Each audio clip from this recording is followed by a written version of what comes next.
Hi everyone, Eric Chappelle, Civil Community Evangelist for Autodesk, and with me today is Elliott Rosenfeld, Senior Learning Content Developer, also for Autodesk. And Elliott is our star speaker today. He's going to talk to you about how to create custom materials in InfraWorks 360.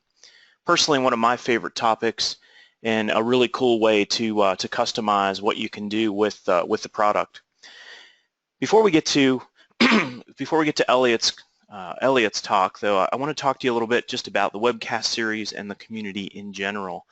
If you're new to our Webcast series, I want to welcome you here. We do this twice a month, and typically it's the first and third Wednesdays of the month. And we're sticking with that schedule today, with it being the first Wednesday in March. I'll be talking to you in a minute or so about the next webcast for March, another exciting topic. The goals of this series is to give you information about what's going on with our civil products from the perspective of the product team. And Elliott is part of our product team in the learning experience part of it.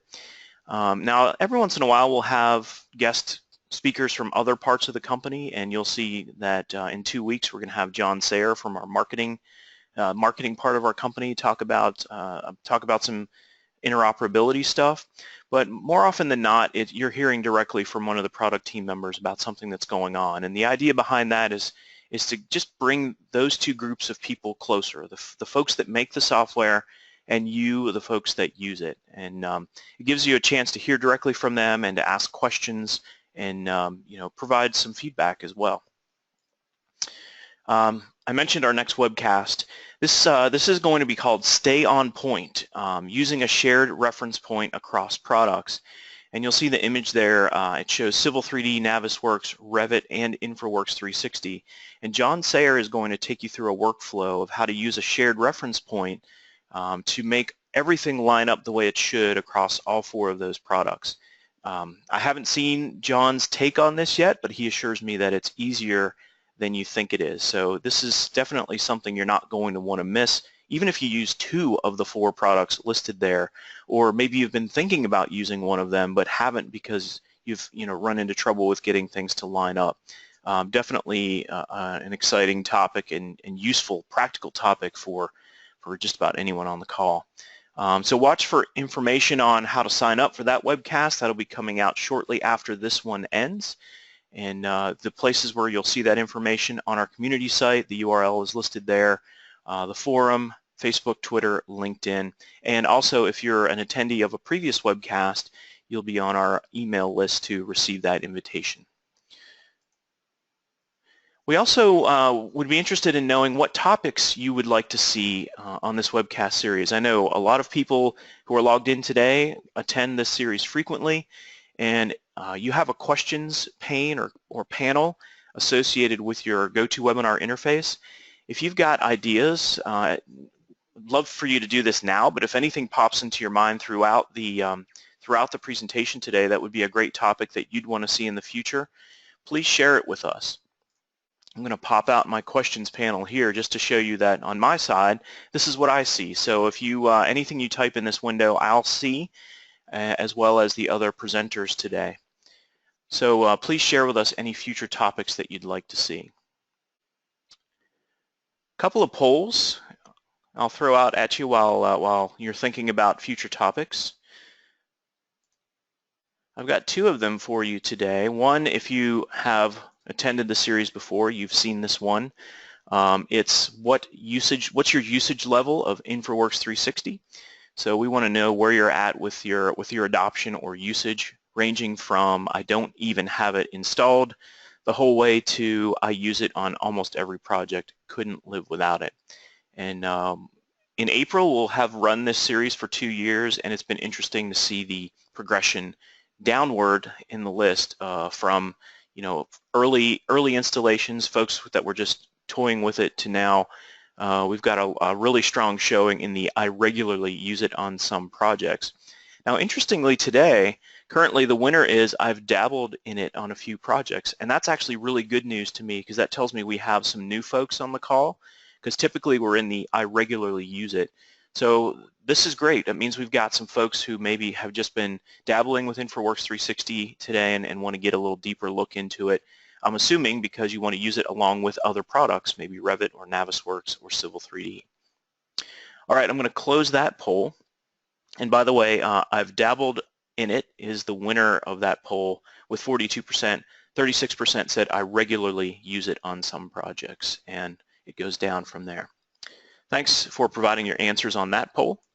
I'll launch the next one.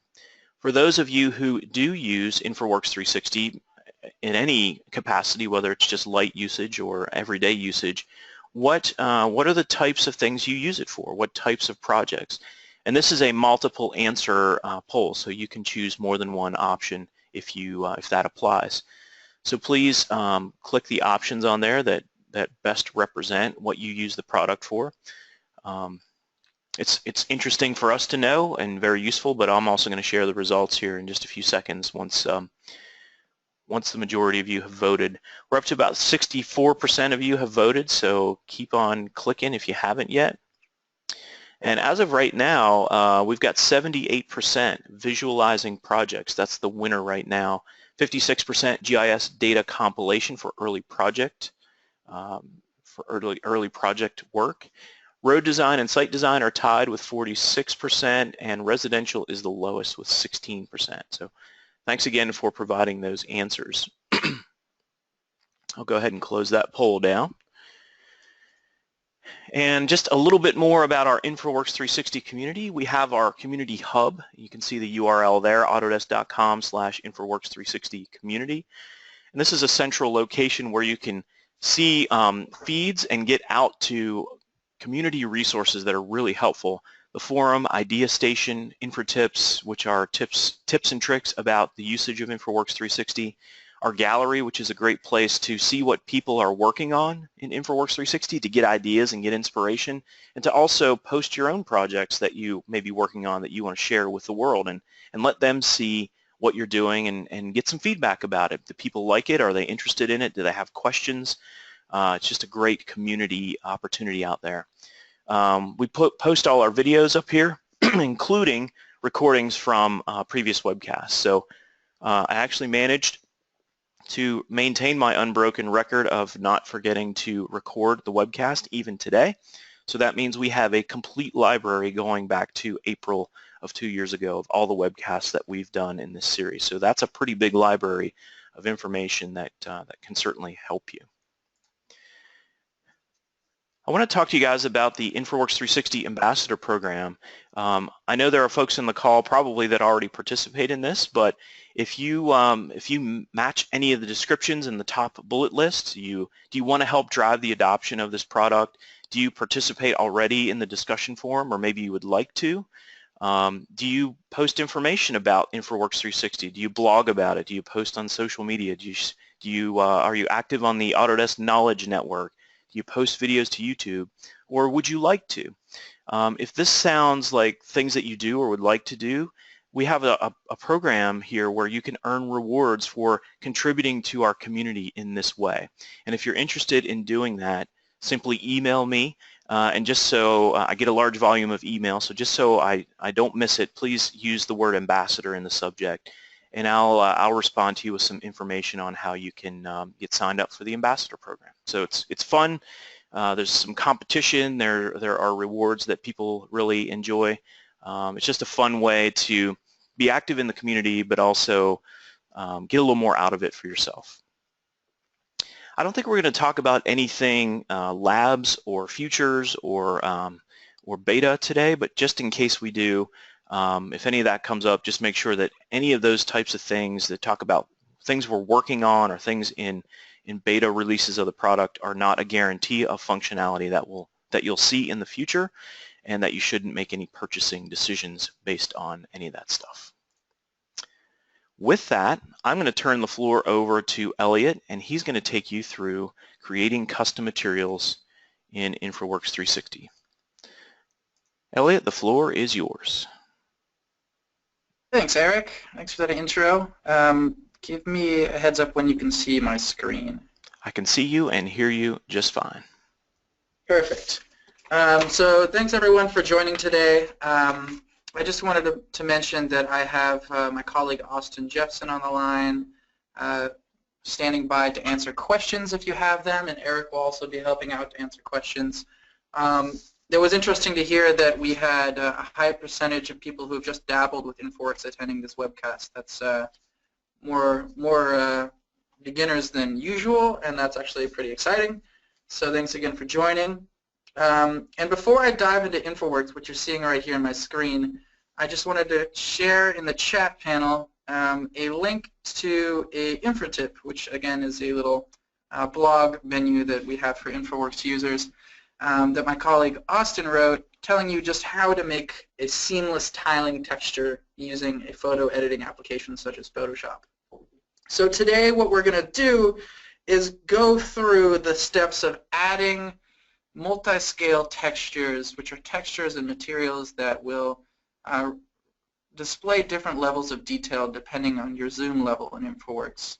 But what we're not actually going to go through today is using a photo editing application such as Photoshop to create textures, because that's more of a graphic design task that we're going to leave up to you. I guess I could point out at this point that if you are looking for, and here's the post I mentioned, which was really a nice handy cheat sheet for you on how to create, or if you acquire a texture, how to duplicate layers and add offsets and spot healing so that you have a texture that really seamlessly tiles at different scale levels in InfraWorks. If you're trying to just Google an image, just always make sure that you have the proper usage rights to use said image. That's normally listed in Google, and I'll leave that up to you to follow the proper ways of doing that. So I think that's enough beginning information. I think you'll notice that in the chat panel I posted that blog post.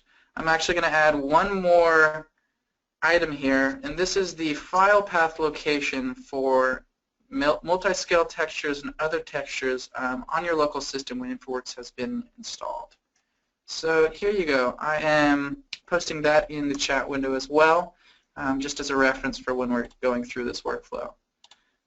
So here you can see on my screen I have InfraWorks 360. As Eric mentioned, this is the 2017.3 release version, so we're not covering anything that would be considered a preview or a beta or something that you need to be under NDA or something like that. That said, the disclaimer was a good slide because what I'm showing you today isn't always a recommended workflow. Sometimes if you adjust your texture coordinate settings, you may get results you're not happy with. It does take a little trial and error, and we don't fully support this workflow, but that said, it's a great workflow to use to sharpen your visualization of your projects. So here you can see, here we just have a model builder model with some aerial imagery. I added just a quick sketch of some grass coverage area here on the side, and if you see I can highlight, I have another coverage area here roughly for the parking lot of this building, and I have removed the material texture just so that we can fill it in with a multi-scale texture. So when you I guess I should show you where the multi-scale textures are to begin with. You may already know this. If you open the InfraWorks core tools right here, which is the I, and click on the, what is this? This is the Create and Manage Your Model tab. You can hit the Style Palette. So in the Style Palette, we have different categories of styles and models for InfraWorks. Where we're going to be working specifically is in the Materials tab.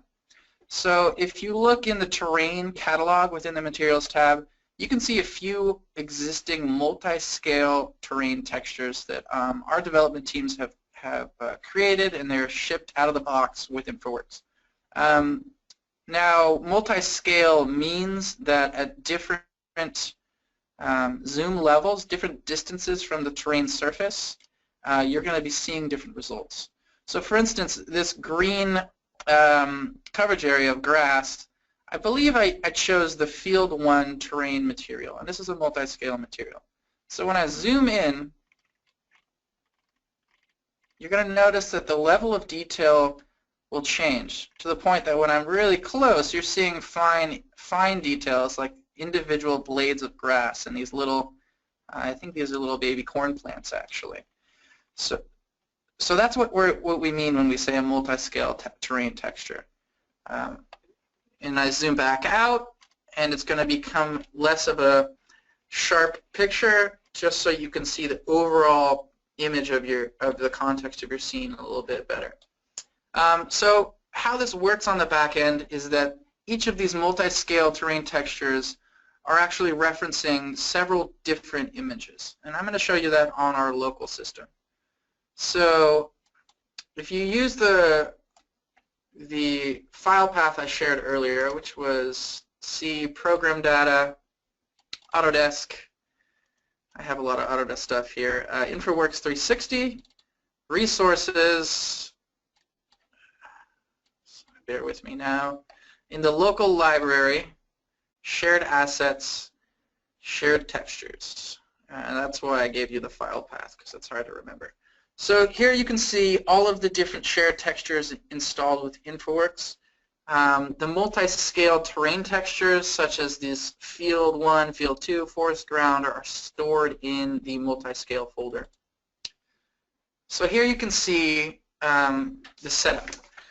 Field 1, as you can tell, is actually using 1, 2, 3, 4, 5 different images. Oh, well, actually, it's really 4 because we have a copy here.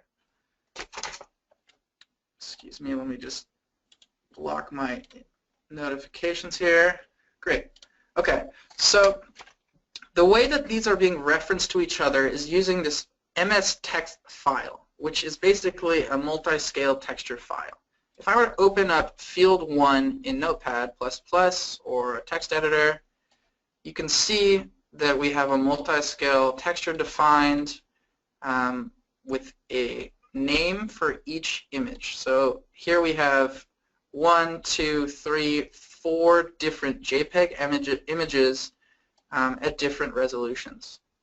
And you can see how this corresponds. The naming has to actually exactly match the images in your folder. So here you can see texture Field 1 1x1.jpg is actually the name of this image right here.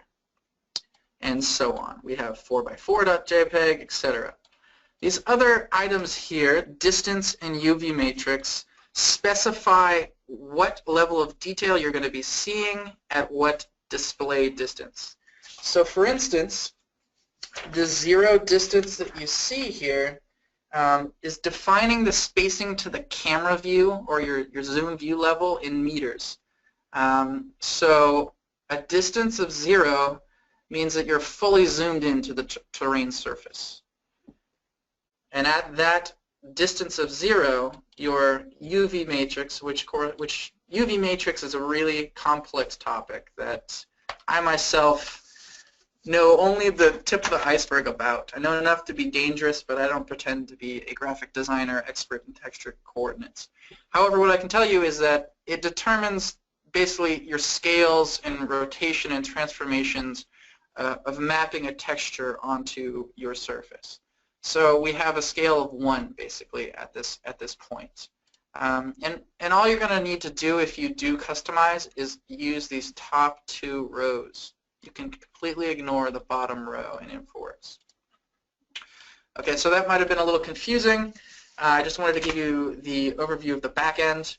As you can see here, from distance 0 to distance 7, we change our scaling from a scale of 1 to a scale of 0.25, and so on.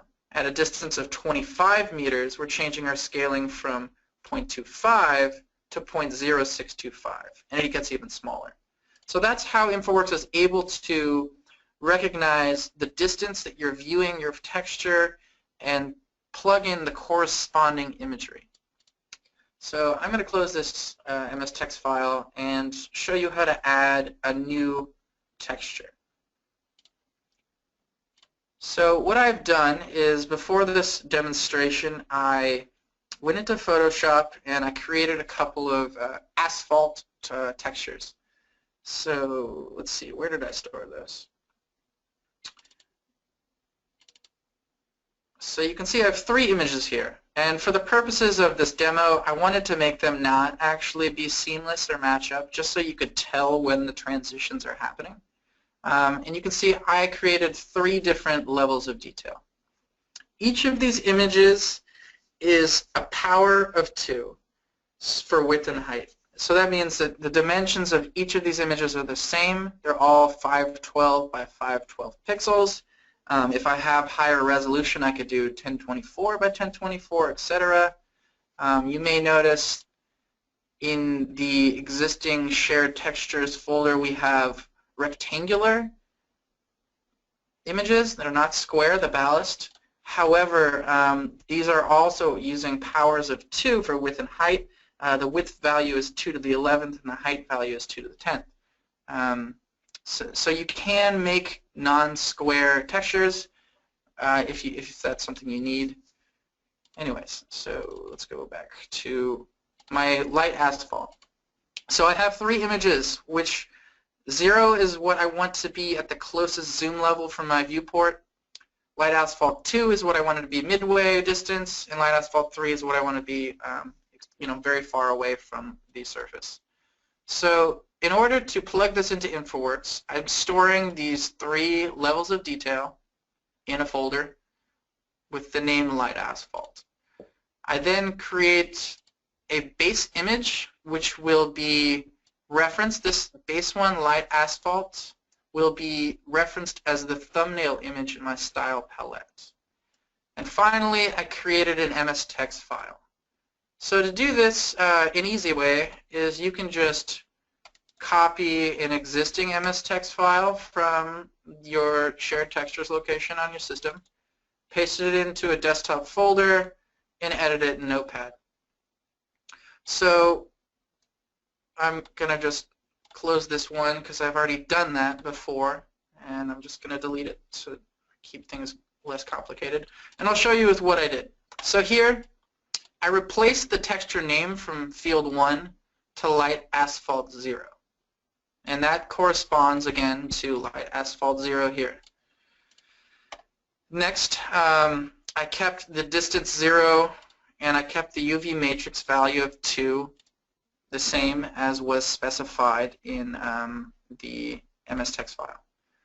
So all I'm really doing here is replacing the reference to the JPEG name for each texture level.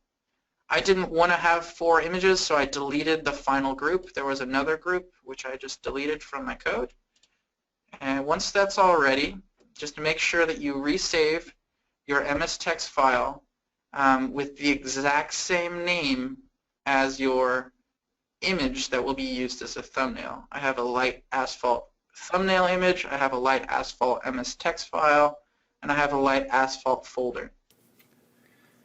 Alright, so now for one final step, we need to add the light asphalt images and the thumbnail image you see here and the MS text file, which I don't need to open that again, to our local library shared model resources. So what I'm going to do here, I showed you this folder for organization purposes when you are creating your textures.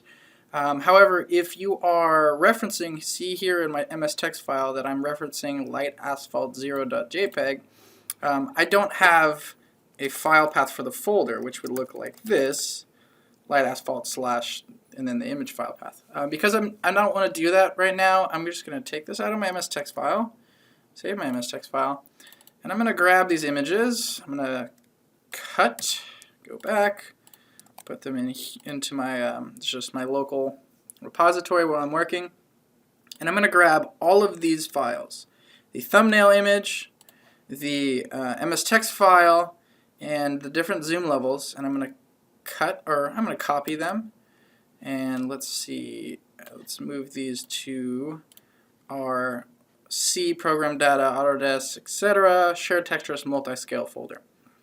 And now that I have copied them in here, light asphalt, MS text, 0, 2, 3, InfraWorks can now read them. So then we're going to want to go back to InfraWorks. And I can close my local file, and we will be ready to go. So what I'm going to do now is in the style palette for materials and terrain, I'm going to add a texture. I'm going to browse to my desktop where I stored this, and I'm going to reference the light asphalt image. InfraWorks tells you that the texture file was added to internal model resources. And it was actually added, as you can see in this error message, or I'm sorry, this dialog that pops up, it's not an error. It was added to 169370, which is what InfraWorks is naming this model. So it's being stored with this precise model within the textures folder.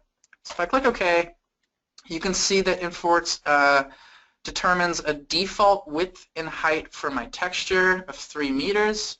That's fine for the purposes of terrain.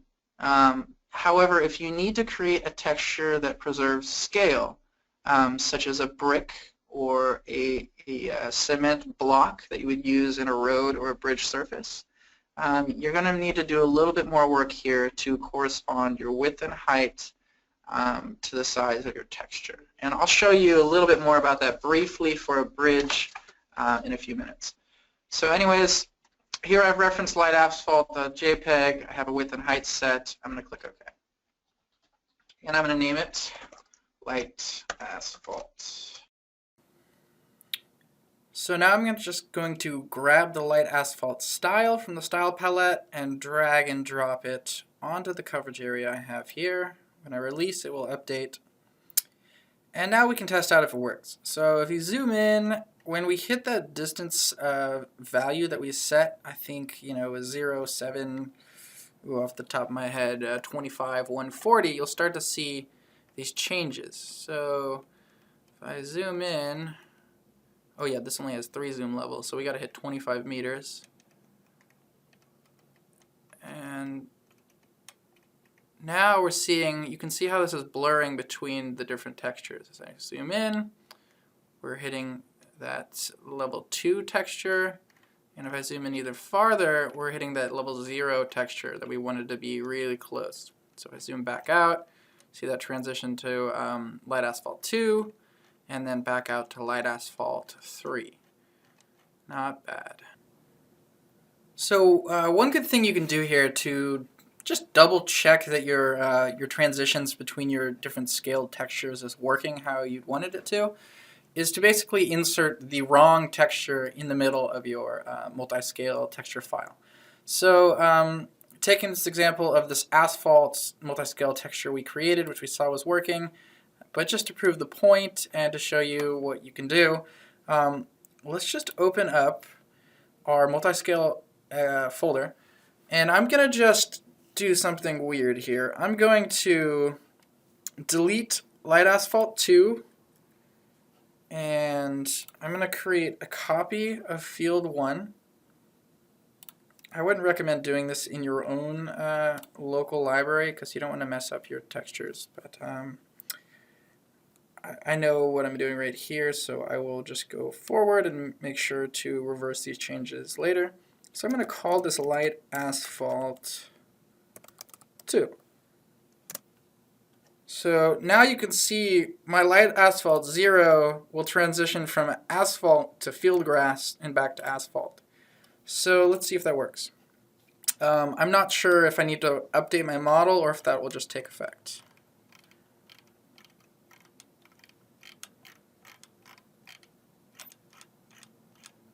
It looks like I need to update my model. So let's drag the stone on, update the model assets, drag the asphalt back on,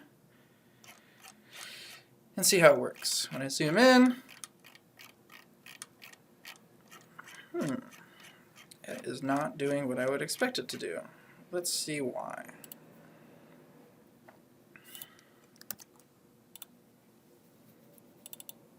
Program data.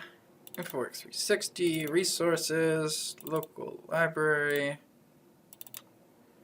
shared assets, shared textures, multiscale. Light asphalt 2. It is a JPEG file. Let's look at my MS text file. That should be okay. And let's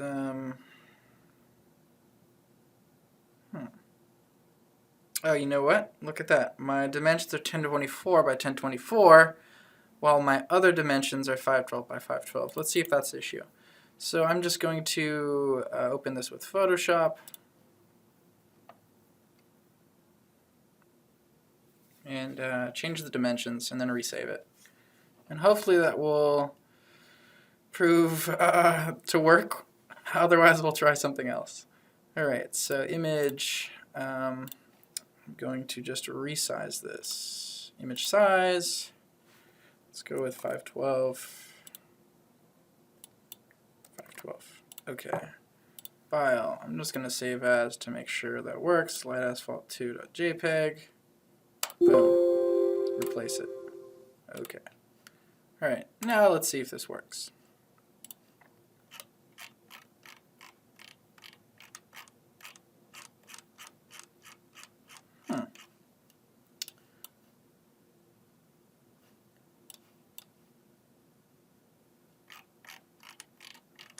There we go. So it looks like I had to add a different style and then re-add light asphalt just to get the model to update.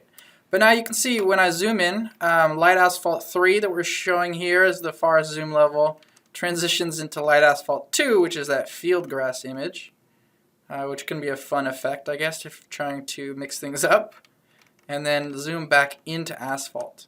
So then you're seeing this is actually working. It's a nice validation, and if you want to get weird with it, I guess you could you know, have some pretty interestingly changing textures.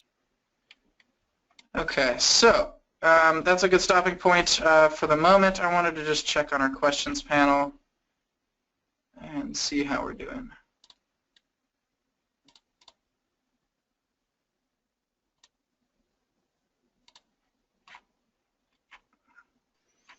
Elliott, we did have a couple of questions. One was about sharing the styles, and as Austin pointed out in the questions panel, you can export and import these styles. So if you build a style similar to what you've done here and you want to share it with other users or share it on another project, you can export it as, I believe, a JSON file, store that on the network, make a library of them, and then they can be accessed on any model in the future.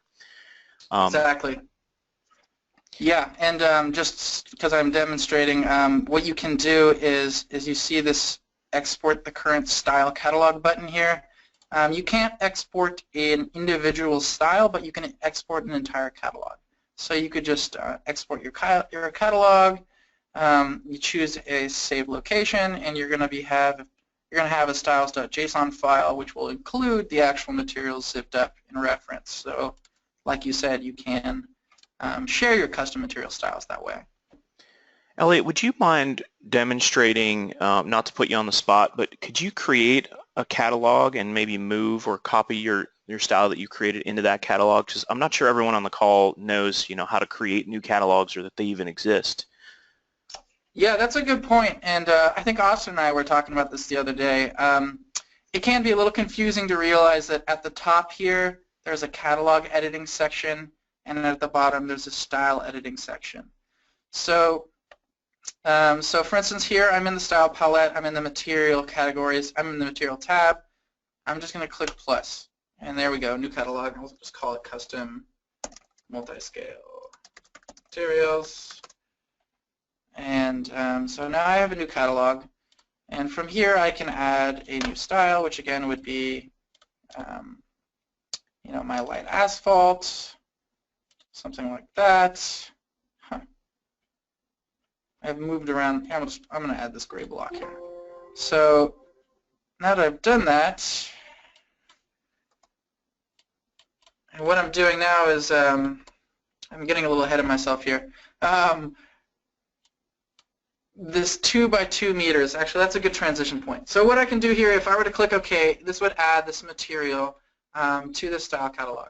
And in my custom multi-scale materials catalog, I have a new style which I could then reference from when I go into the style palette. I can choose a style for my coverage through the stack. So if I were to choose the material type, the manual style for this coverage, I can find, for instance, my light asphalt style within my catalog. And here you can see the custom multi-scale materials catalog that I just created is now an available option to select styles from. So, and you'll notice that I didn't actually add that image because, or that texture, because I wanted to show you briefly the difference between maintaining scale and not. In the case of this example with the terrain textures, you don't need to maintain the scale as precisely as you do for a bridge, for instance. So I had a bookmark here for a bridge, and let's see what we would have. If you look at this bridge, I added a dark texture to the abutment, and I moved the bridge around a little bit. It doesn't look realistic because there's no grading underneath here, but I wanted to be able to show the abutment. And here you can see Austin and his team did a great job of creating multi-scale textures that actually maintain scale. So the idea here was to have each of these blocks, where you can see I'm highlighting with my cursor, be 1 meter across. And one way you can validate this, if you were to click the point-to-point distance tool, is just, there you go. We have a 1 meter block here. So to explain how we got there, let's look at this material. I'm going to hit escape just to get out of my point-to-point distance tool. I'm going to go to the bridge materials catalog. So to create this dark MSE block, I just copied the existing one. And here you can see this is the existing MSE block material style for a bridge that is included with InfraWorks that ships. So when the bridge team created some of these textures, they were really careful to create a texture that will tile appropriately. So what they did is they had a full block here in the center, and then a half block on the right, the left, and the top and the bottom. And if you were to measure this across, this is basically going to be, because we're referencing the texture settings here with a width of 2 meters and a height of 2 meters, this means that from the outer left edge to here is a half a meter, the full distance of this block is 1 meter, and then from the inside right to the outside right edge is another half meter. So that's creating 1 meter blocks, which is why the texture settings here, we didn't accept the default 3 meters, we instead changed to 2. So if you were to look at the MSE text file for this image, for this, bridge texture, let's check that out. So that's in my C program data, again, Autodesk, InfraWorks 360, resources, local library, shared assets, shared textures, bridges. So the bridge team has also created multi-scale textures here. And you can tell when something is a multi-scale texture when it has an MS text file associated with it. If you were to look at the MSC block MS text file for this material that I was just showing you, you can see that the team, the bridge team, Austin and colleagues, have actually done some cleaning up here to make the scale appropriate. And so at a distance of 0, you're seeing a scale of 1. Now instead of using the kind of arbitrary distances that you may see in the terrain, and I'll show you that again, multi-scale, let's look at the forest ground. Here you can see that forest ground scales from 1 to 1/4 to 0.0625 to 0.015625.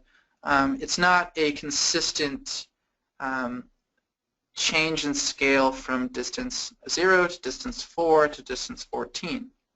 However, when you look at this bridge texture from distance 0 to distance 5 to distance 20, you're seeing a consistent reduction in scale. You know, if you're going from distance 0, scale 1, to distance 5, scale 0.5. So the third zoom level, distance 20, is just a quarter compared to 0.5. And what this does is it allows you to see the same 1 meter scale at any zoom level. So here again, if I measure distance and zoom out, sorry, I'm going to move a little slowly here. Each 1 meter block is retaining its scale as you zoom out. And because these textures are so well created, you don't even notice the transition between zoom level. So if I were to press escape again, you might be able to notice the block changing. You're not seeing that texture transition. Again, because these are scaled to reproduce precisely at every zoom level. So let me again look and see how we're doing on questions. Anything come up, Eric? No, it's been quiet since those last few, although I'm thinking there is another one from before. No, I think we're good, Elliott, actually. I think you can keep rolling. Cool, okay. And at this point, I mean, I know that this is not your traditional workflow. This is not something that everyone's going to want to be doing, and it can seem a little confusing at first, I'm sure, especially since I'm moving through this a little quickly with the back-end code. But I think you can tell the value here, especially for visualization. If you're able to improve the quality of your textures at any zoom, it's going to help the performance of your model in addition to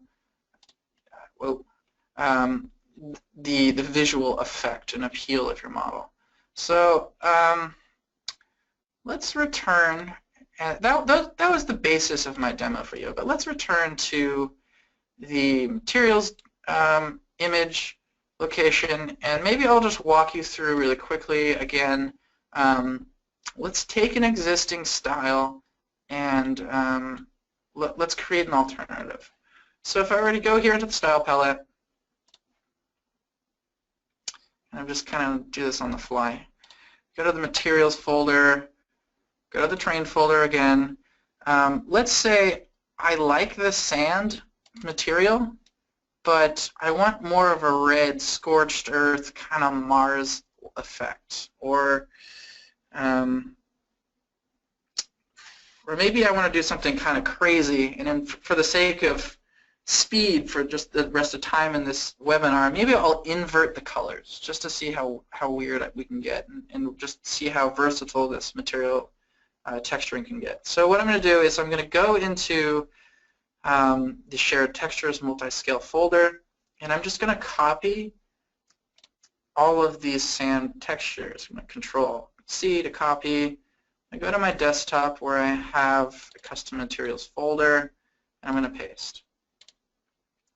So now what we can do here is, if you have Photoshop or a different any kind of comparable photo editing program, you can open the texture, and this is a good way to use the out-of-the-box materials to kind of tweak things.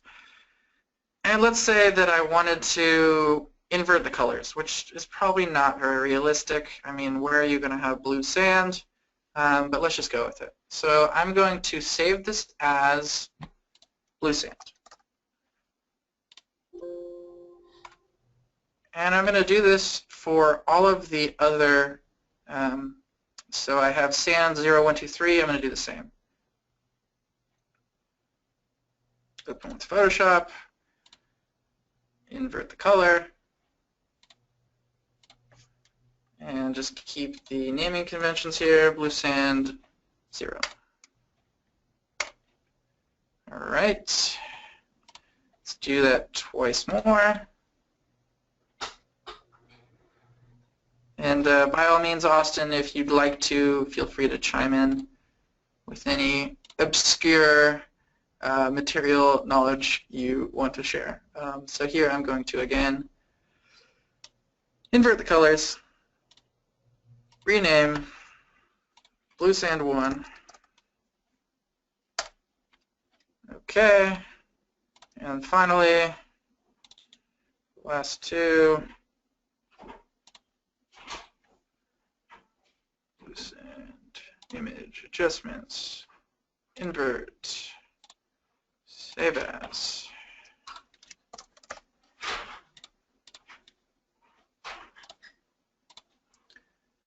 And the last one. So this, again with sand, maybe not the best example. You may have noticed I had a dark block on my bridge earlier. That was from inverting the colors from a light existing texture. So this can be a pretty quick, easy kind of hack for you, if possible. So here you see this gray block was when I inverted a lighter block. Okay, so now that I've done that, I've recreated this blue sand and resaved it. I need to modify the MS text file that kind of maps out all of these textures. So here I'm going to just reference the correct names. Blue sand 0, blue sand 1, blue sand 2, blue sand 3. And you can see at the distance of 0 we have scale 2, distance of 5 we have scale 0.5. So there's a difference, kind of a factor of 4 between blue sand 0 and blue sand 1. For sand, that's fine. But if you're trying to do something like a brick or a block, you're going to need to match your distance transitions and your UV matrix texture coordinate transitions to scale effectively. And again, this can be a pretty dense topic. I don't really want to get too deep into texture coordinates, but feel free to post follow-up questions on the forum if you have really specific follow-up use cases. So anyways, continuing on, I'm going to rename this blue sand.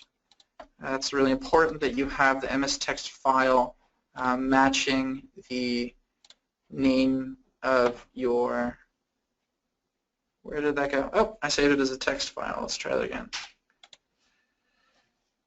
Notepad. Save as .mstext. All right. So here we have blue sand mstext, blue sand 0, 1, 2, 3. And I'm just going to delete sand. And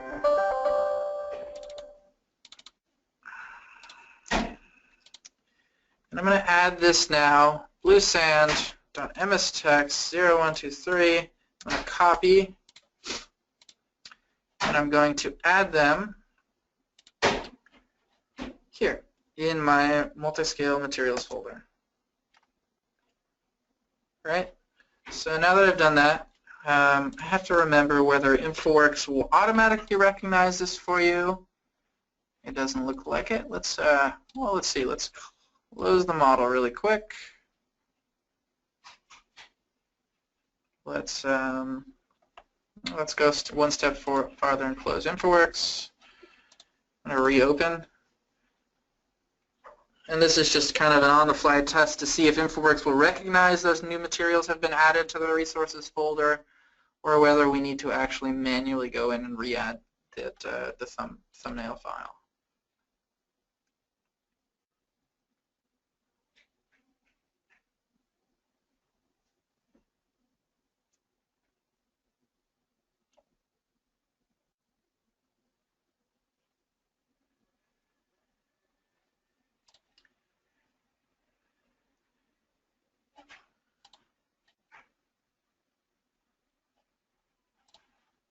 All right, so I'm going to go back to my bookmark, and let's add the blue sand material. So I'm just going to click the coverage and the stack, go to more styles, and you can see that the material is not here. So this means I need to actually manually add it. That was kind of what I thought, but I'm glad I checked.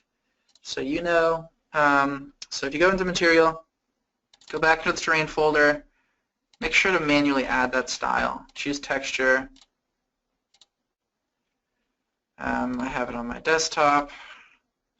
I'm just going to choose the blue sand, not the 0, 1, 2, 3, but blue sand, because that is the thumbnail image that's being referenced, and it's also the name of my MS text file. Okay, add it to my resources. So now that I've done that, you can see it's got the default width of 3 meters, height of 3 meters. That's okay.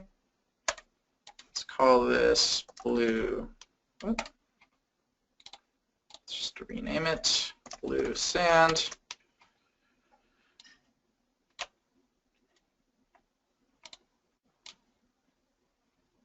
And we now have some crazy weird blue sand.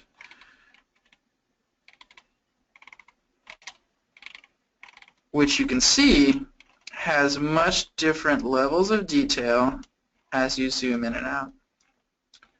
So that was the intended effect of creating multi-scale textures. You're going to be able to more effectively visualize what's really going on here.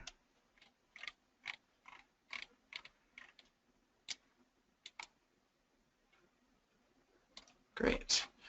Okay, I'm just going to take another minute to check out the questions panel, and then if we don't have any really big questions, I might give you 5 minutes of your day back. So, view questions. I think we're good with questions, Elliott. Nothing new has come across that Austin hasn't been able to handle in the questions panel. So what I'll do is I'm going to take control back of the screen.